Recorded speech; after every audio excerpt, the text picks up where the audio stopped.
Hey guys! So I actually have another Empties video for you guys.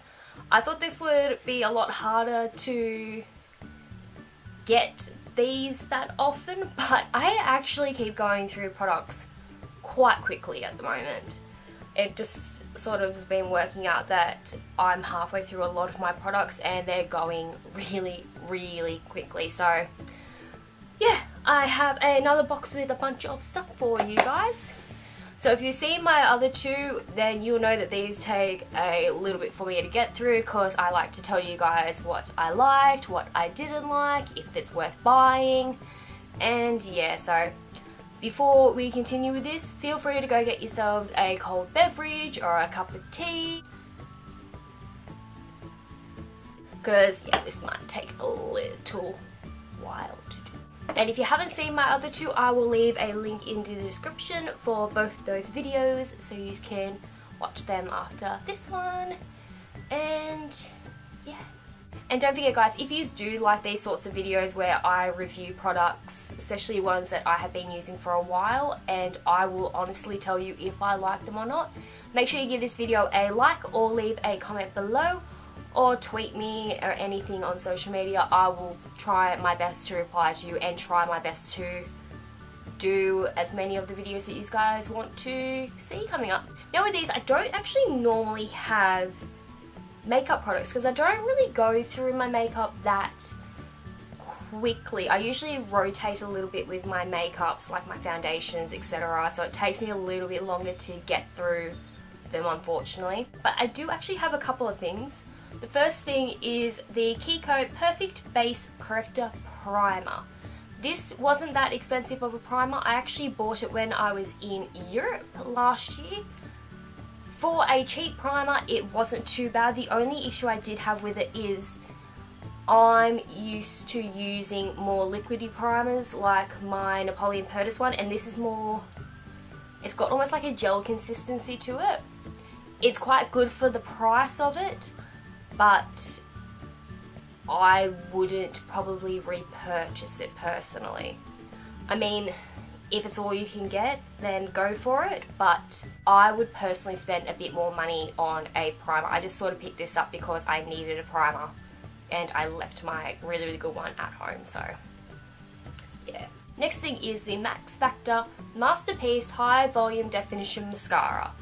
This was the first one I got of it. This one was, well, it's supposed to be a sample of it, but as you can probably tell, it is actually the full-size product.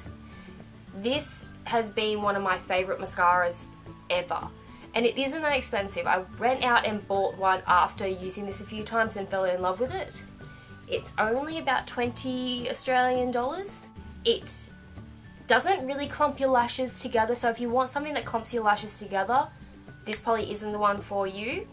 It's got more of a natural sort of look to the lashes, which I really do like. And I found that it's not just me, it does suit some of my friends and my family, which I think is quite good, having an all-round mascara. And yeah, so if you want a good mascara, I would probably go for this one over my Maybelline ones.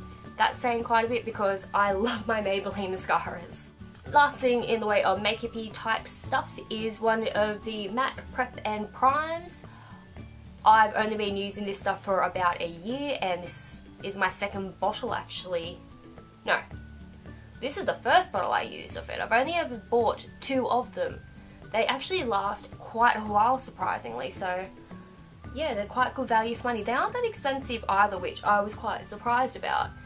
And yeah, obviously if I purchase it again, it is something that I personally love. I haven't really used any other setting sprays other than MAC's ones, mainly because they are quite good on price, and yeah, I just really like this one. I like that it doesn't make my makeup feel on my face, and it kind of makes it feel a bit more refreshed again. So yeah, this is the one I personally am in love with. I have actually tried 2 different face masks other than my Lush face masks recently. This one is the Mizon think it's pronounced. Enjoy Vital Up Time Soothing Mask. Soothe sensitive skin containing fresh lavender. It was like a sample one in just a single pack. I personally didn't think this was that amazing. I'm yet to actually find a sheet face mask that I actually find makes my skin feel nice. If you do have any recommendations for one, please let me know down below, because I really wouldn't mind finding one that I can actually use. It's kind of annoying sometimes using the ones that you have to put on your face and then wash them off. But yeah, I wouldn't recommend this personally. I don't actually know even where you can get this. I got this sent to me in my Bella box, so I'm assuming you can buy it on their website and probably some chemists in Australia. Not 100% sure though, sorry. Next thing is yet again another sample. This is the Derma E? Purifying 2-in-1 Charcoal Mask. I really liked this. It's one of those like charcoal masks that you put on and it dries like white. Yeah, so like a white grey bluey sort of colour. I really like this. I think it made my skin actually look really good.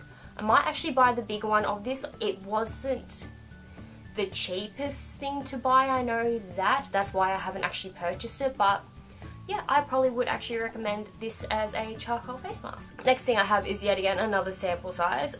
I actually have a lot of sample size products this time, actually, sorry. This is the Bliss Fabulous Foaming Face Wash 2-in-1 Cleanser and Exfoliator. It's got like these weird like exfoliating type beads inside it, it felt like. It wasn't like the ones where you actually have the big massive beads and you can feel it exfoliating. This one, they're very fine. I found this quite good actually. I didn't like it when I first tried it, but after a couple of goes I found this really good for my skin. I was using this along with my Clinique face wash, and yeah, I found that helped my skin a lot. So I probably would actually repurchase this again. And it didn't dry my skin out either, which is quite good because my skin dries out so easily. Next thing I have is the Nivea Q10 Plus Anti-Wrinkle Serum Pearl thingies. I don't know if it actually helped my wrinkles as such. I don't really have that many wrinkles personally. I did find this felt quite nice underneath like my moisturizer, especially overnight. And if I had used like a face mask and exfoliated my skin quite a bit at the time. But I don't know about the whole anti-wrinkle thing, so I'm unsure if I'll actually repurchase this. It wasn't that expensive, but yeah, it's quite good. Like it was nice, but yeah, I just don't know if I'll repurchase it personally. I also grabbed, this is yet again a little sample size of the Dior Capture Totale La Creme Multi-Professional Creme. I probably just butchered that title very much, but yeah. This is quite an expensive product. I got this given to me when I was buying some makeup at Dior. I used it for about 2 months before I ran out of the sample of it, and I actually think this started to give me breakouts personally. I found it felt almost like greasy on my skin. It has like a perfume to it, and yeah, I found that when I was using it I was getting more and more breakouts down here. I was mainly using it because I'm quite low on my Clinique one and I can't afford my Clinique one at the moment, so yeah, I wouldn't recommend this at all. I really did not like this one bit.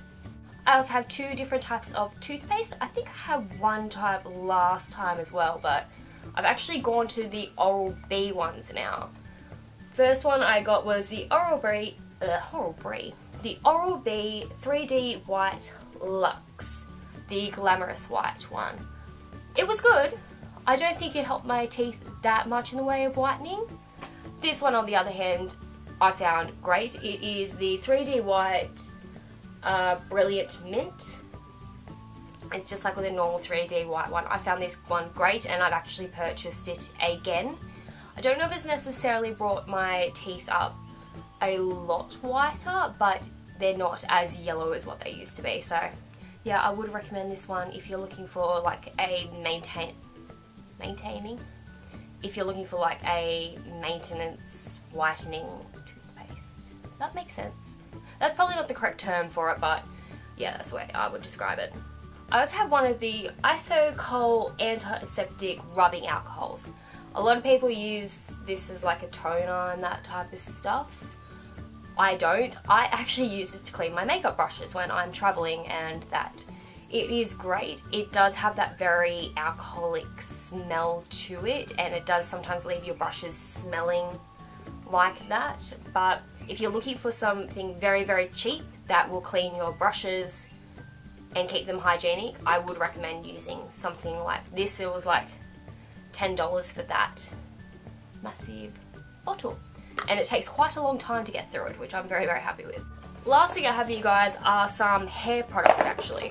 Now I have finally downgraded to getting the smaller bottles because they fit better in my bathroom, but I yet again have some of the silver screen shampoo and conditioner.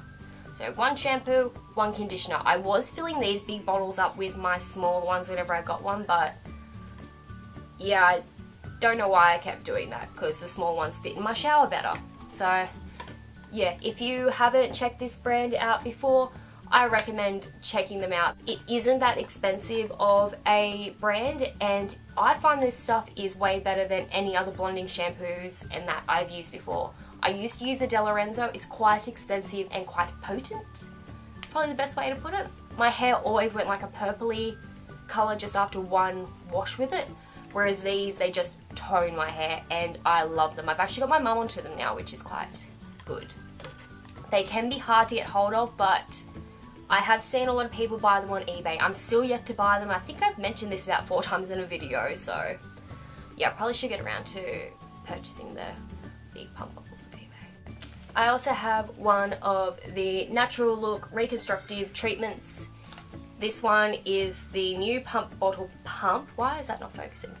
The new pump bottle pump, but the old bottle, because I couldn't get this to actually open. But this is one of my staples in my shower, and I find this helped my hair a lot. A lot. I also have one of the, what is it, the OGX coconut water shampoos. I'm really, really struggling to get a new one of this. I love it. It smells great, and it makes my hair feel so clean and soft. So if you're looking for just like one of those drugstore, going to the supermarket shampoos, I would recommend this one. It is great and not that expensive. And the last shampoo I have is the Jeval Infusion Color Care Shampoo. It's not meant to make your head itchy, but we found it made our hair quite itchy and oily. It's got like that Moroccan argan oil and hemp seed oil, and yeah, it just made my hair go oily very, very quickly. That might be different for other people. This stuff, it smells really, really nice, and it did make my hair feel quite soft, but it did make it feel quite oily as well. So I probably won't personally repurchase this again, but other people may find it different. And that is all for this second, third monthly. However frequently I'm starting to do these. These are coming quite frequent actually, these Empties videos. And as I mentioned earlier in the video, don't forget to give this video a big thumbs up if you did like it and want to see more of these, and I will see you guys next week. Bye!